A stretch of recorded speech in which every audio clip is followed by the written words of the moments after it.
Beautiful pictures of actress Mawra Hocane wearing a red stylish saree attending her friend's wedding have been the center of attention on social media.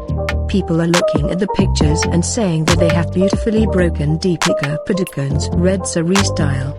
If we talk about her age in the year 2021, then Mawra Hocane is 28 years old. And the good news is that she is still unmarried and living like a virgin. While she has confirmed in her interviews that she has not intended to get married for a few years, and she just wants to focus on her work right now.